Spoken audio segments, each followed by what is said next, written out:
আসসালামু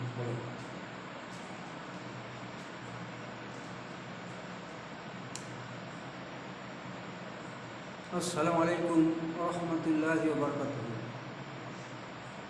শ্রদ্ধেয় স্নেহের ভাই সব ও মা বোনেরা, বিসমিল্লাহির রহমানির রহিম, আলহামদুলিল্লাহি রাব্বিল আলামিন। আমাদের চ্যানেলের নাম হলো মানবতা সরল পথ। সরল সঠিক পূর্ণ পন্থা মোদের লাউহ বলি, যে পথে চলেছেন তোমারই প্রিয়জন সেই পথে যেন চলে। এখন আজকের যে ভিডিওটা বানানো হচ্ছে সেটা হলো পিতা হয়ে কন্যার উপরে দুনিয়ার জমিনে মেহনত করলে কি করে তার কন্যা পরিত্রাণ পাবে, আর তার কন্যাকে জড়িয়া করে তার বাপ পরিত্রাণ পাবে। সেটা হলো ওই প্রত্যেকটা পিতা তার কন্যাকে 6টা গুণ যাতে সে অর্জন করতে পারে সেই জন্য তার উপর আপ্রাণ চেষ্টা করতে হবে।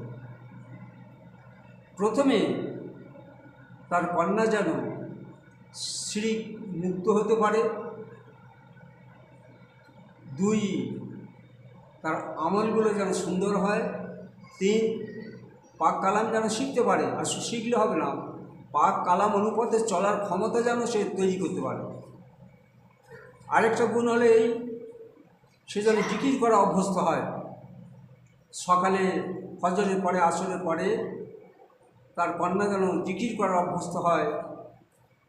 আর সেই সঙ্গে তার মধ্যে সবচেয়ে বড় গুণ এইটাই, যে গুণটা তার মধ্যে না থাকলে সেই নবীর উম্মতি হতে পারবে না, সেটা হলেই নবী পাক সাল্লাল্লাহু আলাইহি ওয়াসাল্লাম said, "He is not amongst my followers, neither respect or elders, nor mercy or youngster. There is no right of our alim."